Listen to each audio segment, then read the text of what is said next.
Welcome back. It's another episode of Beyond the Dugout presented by Visit Las Vegas. I am with the Munchbox, aka bring your hard hat, lunch pail, work boots, and your lunchbox.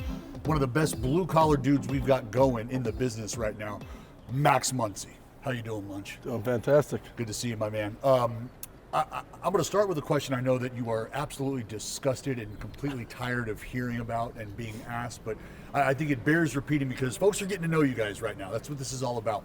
And if I had another dude in the big leagues with my name, I'd want to know where this dude came from. I'd want to know everything I could about this dude because he's probably a weirdo. You guys were born on the same day, August 25th. There was another Max Muncy who popped into this world before this Max Muncy popped into this world. Just the minute that you heard about this dude, he was on your radar. When was that? When he was in college at Baylor. So my grandparents found him, and they're like, oh, there's another baseball player. Obviously, I was young at that point, maybe 8. So I thought it was super cool. I'm like, oh, another baseball player, he's on his way. So they followed him from college. So I knew when he got drafted. I knew when he was with the A's. I was going to say drafted, but yeah, I knew when they let him go. I knew when the Dodgers. Like I had all the transactions I had known. Tracking this dude. Yeah, just because my grandparents, like every time I went over, they would keep me updated. Sure. What was it like to just? It's not like you're looking in the mirror because you guys are different players, different body types, all that. But when you first met this dude, this was in Vegas, right? Yeah. You met him in Las Vegas. Fun fact: you guys share the same birthday. You met him on my birthday. Really? August 13th. Shout out Leo's. What was the first thing you guys said? Because obviously he's heard about it, you've heard about it. Yeah. How did that come together? Did it feel forced? Like, bro, we're supposed to talk, we're supposed to high five. Like, can we just get this over? Yeah, I was excited to do it because I think I had the question so many times of like, have you met him? Like, have you guys met? And I kept being like, no, we haven't. And they was like, we got to make this happen. Like, I'm gonna call somebody, and Right. it's like, I just want to meet so we don't have to do like that every time we're in Sure. the proximity of each other. Sure. But it was cool. I mean, I think he was ready to like get the meetup done too. Same Check thing. that box. Yeah, and I think he was also rehabbing in Vegas, so he was a little like ready to get out of there in the hole. He's ready to get back to the big leagues. For sure. So it was quick. We got the picture, and then I actually ended up seeing him later that night after I had dinner with Colby Thomas's family. They were Nice. staying in the Red Rock, and we were Oh, walking right on. out, saw him. Yeah. Right on. Did you have, aside from the cute meeting and blah blah blah, did you have any questions for him? Because this is a dude who, like you said, you had become aware of very early on. That's impactful for a young ball player, right? Yeah. For an 8-year-old kid, you have your family that's sort of invested in this player that you have no idea about for weird reasons. Not weird reasons, obvious reasons. But was there ever like an information exchange? Did you have questions for him at all, or was it just more of like, hey, good to see you, good to meet you, finally glad this happened? Yeah, he kind of did more of the talking. I just kind of let him, I was like, nice to meet you. It's glad we finally did this. And he just kind of was like, hey, man, like, you've had a great start to your career. Like, you're doing this younger than I did. Like, you're doing good stuff. Like, I wish you the best. It was kind of just like a mutual, like, all right, we know each other. Like, I wish you the best because, we're somehow attached in some way. Right. It feels like there's an attachment. So he was like, I wish you the best. This was before I debuted. So he was like, man, I hope you make it up. Like, good luck. I was like, thank you. Yeah. Just a matter of time, my Yeah. dude, and you are here. Speaking of being here, you are from Southern California. We sit here in Sacramento, California today, but being from Southern California is a hotbed when it comes to baseball talent, really just athletic talent, period. What was it like growing up in Southern California, knowing, you look to your left, you look to your right, there's a good chance you've got future big leaguers amongst you, not only being a future big leaguer yourself? Yeah, I think it was a lot of teams where I've encountered a lot of different kinds of players, which was special for me. I played, for the El Monte Dukes, which is a team in El Monte. It was definitely like a grittier team. I feel like they kind of taught me that. Like, hey, we get after it. Like, that's how we play. That's your style. You're a blue collar. You're a grinder. Like, you are a ball player, which I absolutely love about you. It was for sure. The coach, his name was Ken Weldon, and he was the ex-chief of police in El Monte. So he was very like, you get after it. Like, I've seen guys that don't get this opportunity, so you take it, you go. So I learned that from them, and then I went and played with PBA, and there was some good players on that team that were more like, I feel like they were smarter players. It was very like mechanically driven, like, how do we get to this? How do I hit this pitch? And I was like, oh, so I learned that from them. And it's just like all those teams combined kind of made me the guy that I am, and then obviously led into high school. Sure. And speaking of leading into high school, it's one thing to get to the big leagues and play against guys that you've played against at one point or another in your amateur career, right? Whether it be little league, travel ball, high school, collegiately. it's another thing to get to the big leagues and be sharing a big league diamond with a dude you shared a high school diamond with, Yep. and be coached by his big league father. We're talking about Jay Willie, the shortstop for the Athletics, Jacob Wilson, his father Jack Wilson, and you, my man, all on the same team together. How awesome is that to look over to your left on any given night and know that Jacob Wilson is 15, 20 feet away from you, Yeah. where he was in high school? It's definitely, we talked about this the other day, how I feel like people say like it must be crazy. And I think for us it doesn't feel as crazy because it's normal. Sure. So it's like more normal to look over and see him. Like I've done it more times than I haven't. Right. So I'm like, oh, to see Jacob there's not weird for me. Sure. Just because we've done it for so long. And I actually called my dad about this. We were talking and I was like, it's going to be one of those things when I have kids and I watch them play, I'm gonna be like, dang, it's like those two guys. Right. But like that was crazy. It's That's like one of those nuts. things you look back on, you're like, wow. Yeah. But in the moment, you're like, all right. Sure. It's just me and like Jacob's been there, and I've, for us, I always expected to be here, and I think he did as well. So it was like a 1 in 30 chance for us to be on the same team. That's what it felt like. See, that's nuts. And I mean, I love that because number one, I think that shows the confidence that you exude. You expected to be good. You expected to be here, and there's nothing wrong with that. I think that's a huge part of why you've had the success you've had. What was one of the first, like, I guess you could call it a big league lesson that you think you learned when you were in high school from Jack? What were some of the things you think that you guys were doing that was separating you dudes from the other talent around you? Yeah, I think one of the biggest things he taught me off of like mechanics and stuff was like how I should be playing the game. So stuff that's not acceptable. Like Sure. that was the biggest thing, especially like sometimes you see guys come out of high school that do stuff, you're like, You're right. that's a bad look. Sure. And I'm sure I've had those moments, a couple of them. But I think Jack was definitely on me and Jacob on stuff like that. Nice. Like in high school, like how we played the game, unwritten rules. Yes. So that stuff I think was the most important. Obviously it helped me so much physically, but I think he saved me a couple of chew outs from maybe Bobby Crosby or Kotz or something like that. I love that.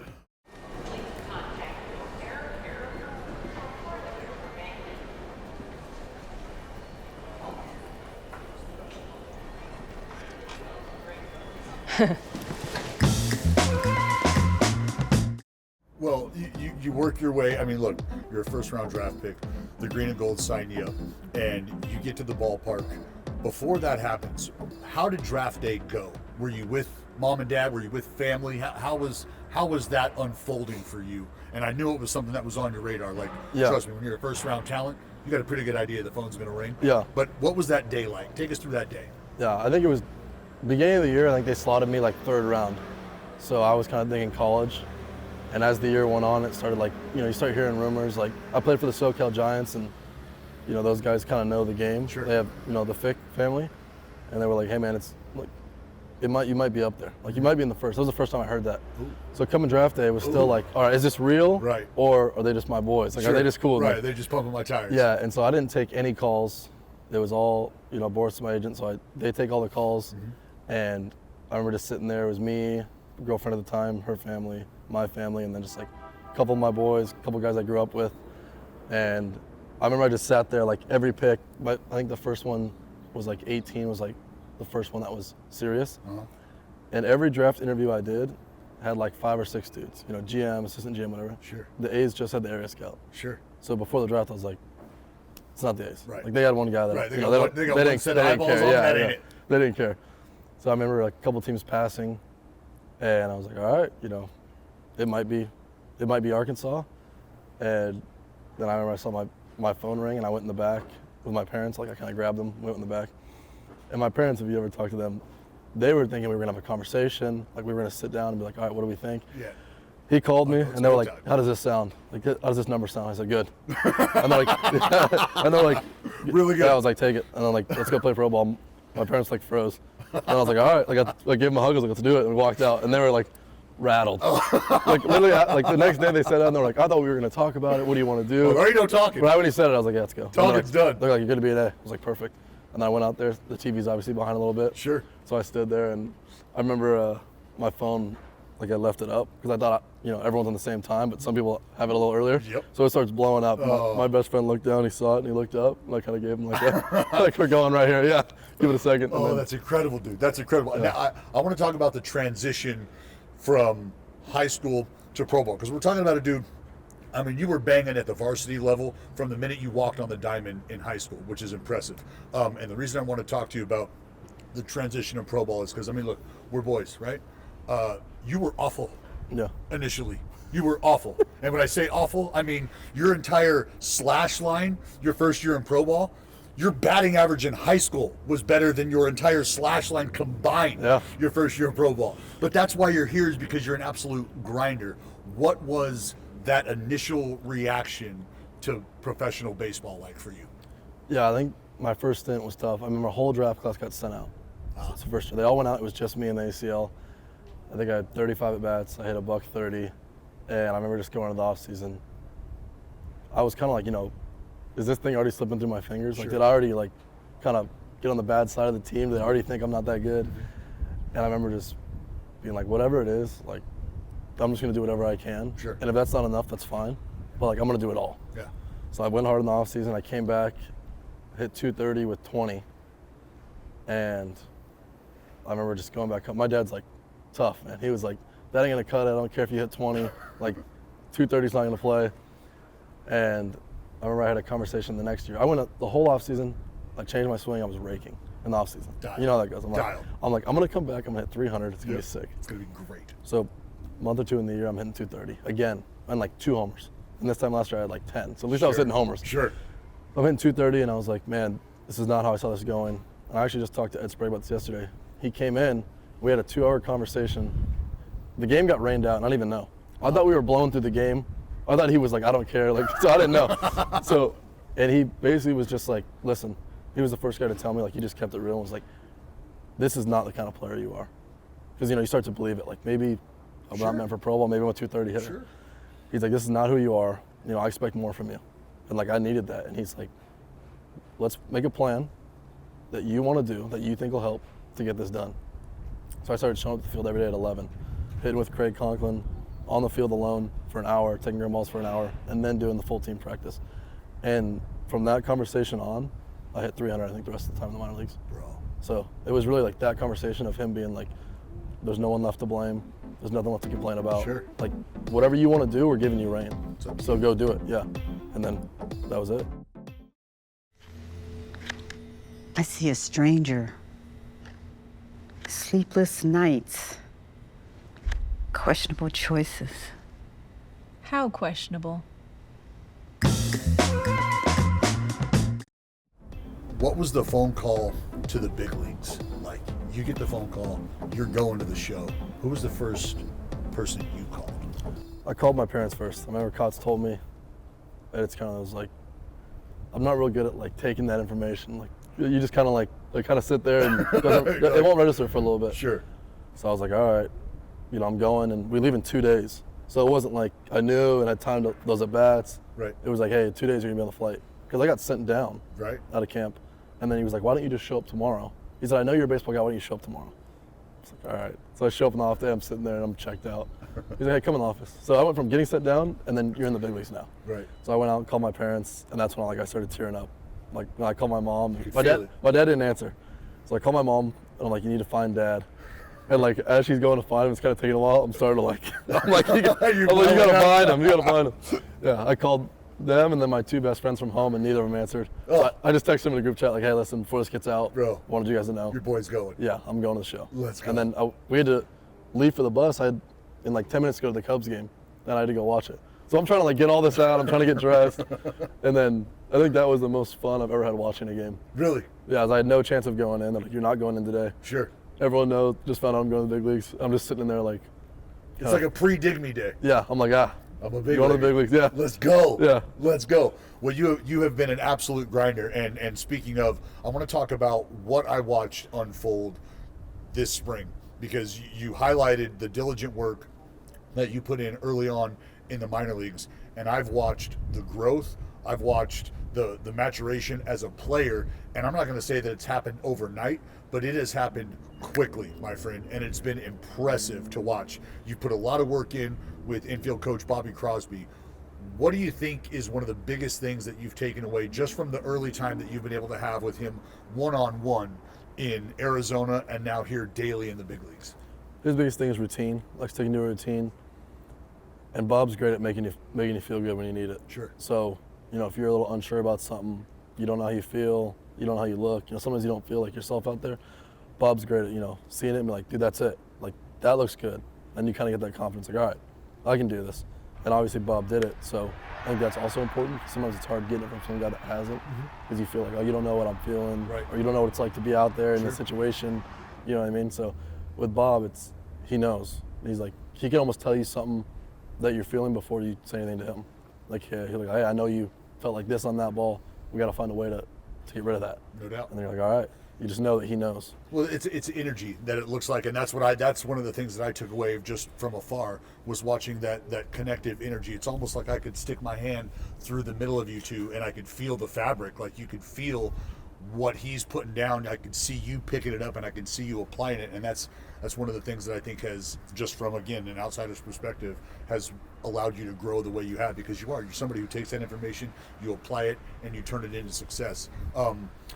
Have you had your big league moment yet? Like, where you realize, like, bro, I'm in the big leagues. Like, Yeah. this is like, and whether it's like some call it an aha moment. Yeah. Like, holy shit, like, bro, I'm in the big leagues.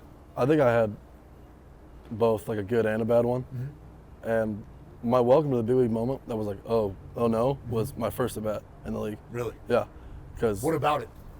I mean, I came up in the minor leagues just, like, not really having to look for a zone. Like I was just swinging. Sure. Whatever you throw there, like, I was going to hit it. Sure.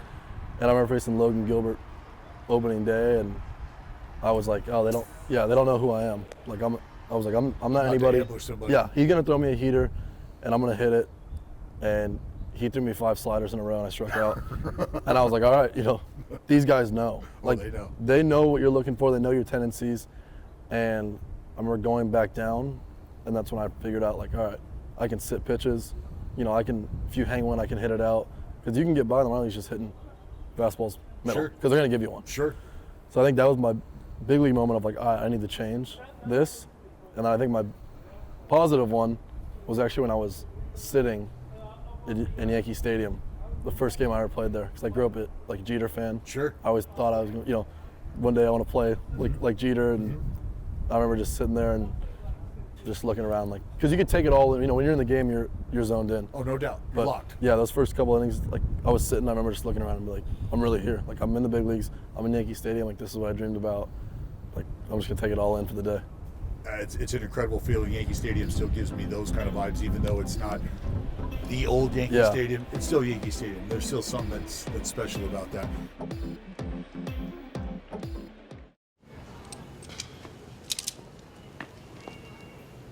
Hi. Do you like shrimp?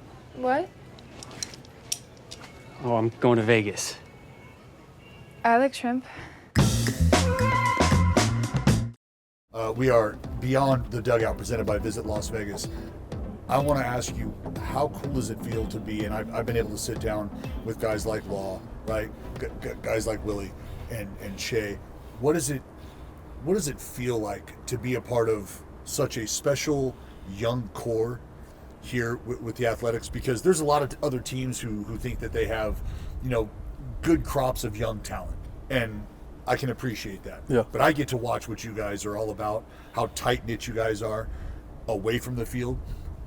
That's got to feel a little different than what I think some of these other teams who have young talent get to feel. How cool is it to know that you're a part of that? You're going to be a part of a club that is going to usher in a new era of A's baseball in Las Vegas. I mean, really, it's like a lot of teams have those young guys that they believe in, and they think they're going to be great or do great things. And I've the difference is, like, I've seen these guys do great things. Yeah. I've seen Law hit 20 homers in half a year. Yeah. I've seen Willie hit 300. I've seen Kurtz hit 36. Like, when you do it at this level and you have all guys firing and doing it, it's a different, because, like, you start to believe in everybody. Sure. There's always that, is this guy going to be good? He's in AAA, whatever. Like, our guys are doing it at the highest level. And I think that's the bottom line. If you can do it here, like, if it's in there, then it's always in there. No doubt. No matter what happens. Even if we have, slow start or this and that, like, it's possible. I've seen them do it. I know they can do it. So. What does Max Muncy want to do / have to do to take his game to the next level? And when I say next level, I don't mean you're here. That next level is final form Max Muncy. Because Yeah. I think you understand and appreciate we are always trying to get better until the very day that we end up hanging the spikes up. Yep. So what do you want to, whether it's a goal that you set for yourself, which you don't have to identify, but what do you need to do to take your game to the place where you want to see yourself get to this year? Yeah, I think just maturing is a big one for me. I think coming to the big leagues with the bigger crowds and the bigger moments and the games, not that they don't mean anything in the minor leagues, they do, but just means more here. Sure. Winning here means more. And I think I've always wanted the big moment. Like I've always been a guy that hunts the big moment. Yeah. I want it. Yeah. And I think sometimes wanting it so bad takes you out of it. It makes you vulnerable in the big moments. No doubt. Because they can tell you want it. They Sure. can tell you want to go get it. They could prey on that. Literally, yeah. They know, all right, this guy wants it. I can make him, miss here because he's going to be aggressive. So I think that, maturing and not doing too much in those situations is going to be a big step, to win games. I think those big situations are situations that can change a game. No doubt. And that's why they're big situations. Yes. And I think once I kind of get that calmness at the plate in those scenarios, I think that'll be a huge step for me. I don't think it's far away. I don't think it's something that's going to take years. No. I think it's something that once I do it once and I have success with it, it's going to be that thing that sticks. And I'd say the other one is I want to play better defense. It's a huge thing for me. Obviously the past 2 years, after I broke my hand, it was hard coming back from that defensively. Mm-hmm. And I think the goal is just to keep getting better at that. And Bob's going to be the biggest help for that. And I think learning from the guys in the offseason like I did this year, over with Bregman and Chapman and watching those guys. Shout out Nemesis. Shout out Nemesis is another huge step. And yeah, sometimes you get over there and you get a little nervous or this and that. I just want to be I want to be a dog over there. I want to be over there and be everything over here is mine. Well, that's why, in my opinion, brother, you are that dog, because you come with a skill set and you come with versatility that I think any of your teammates, myself sitting up in the booth watching, I don't care where they plant you on the diamond. I want you on the diamond because I know what you're bringing to the table. And those moments that you're talking about hunting, when they arrive, I think everybody has full confidence in you to be able to capitalize on those moments, and I know you do as well. That's why I couldn't be happier for the progress that I've seen you make, my man. It is exciting to watch up close. It's exciting for me to watch from afar. I want to have a little fun with you now. Let's act like those two boys that we called on draft day actually aren't the losers they were that day and pick up the phone this time. And we're in Vegas. Where are we going? What are we doing? Are you a concert guy? Are we a show guy? Are we going to a big league dinner guy? Maybe it's all three. How are we doing? You can go on a hot air balloon ride out there too. Yeah. But what are we doing with the boys? I think I really want to give them something that they probably couldn't experience on their own, almost like a VIP. I'd probably take them to the field, honestly. Really? I'd bring them on the field when no one's there. Dude, I love that answer. That's the coolest thing. Those guys, they could go to the dinner and spend some money. Sure. They could go see the Sphere or whatever. So maybe I'll drive around the city, show them around, but I might take them to the field and be this is what it's like. You get that's cool. When I was a kid, yeah, we talked about this the other day, what do we take for granted? I was talking with Kurtz, what stuff that we have that we're but if anyone else did it, it'd be cool. Yeah. And coming to the field and hitting BP was one of those things. Sure. In high school, I would have, all the money I had in high school saved up, I would have paid to go hit at Yankee Stadium or go hit at any stadium. I would have hit the Coliseum. I remember I went there for my draft day and they were all right, take as many rounds as you want. And I think I took 100 and something swings. They just stopped me. I was what else do I want to do? I flew out here. I just want to hit, bro. I want to rate. Yeah, I'll hit here all day. So I think I would, maybe if they let me, I'd go out there and have my boys hit a couple balls. Bro. And that's would be the dream. That'd be sick. You are, you embody, you are the very definition of a baseball rat. I absolutely love that answer, and I know that after seeing this, fans are truly going to understand and truly going to appreciate that it's baseball that courses through your veins. It's baseball that makes up the DNA of Max Muncy. Munch, I couldn't thank you enough, man. I appreciate you taking some time for us. I know the fans appreciate you taking the time. Again, this is Beyond the Dugout, presented by Visit Las Vegas. Come visit Sacramento and watch Max Muncy, and then we'll see you in Las Vegas. There we go.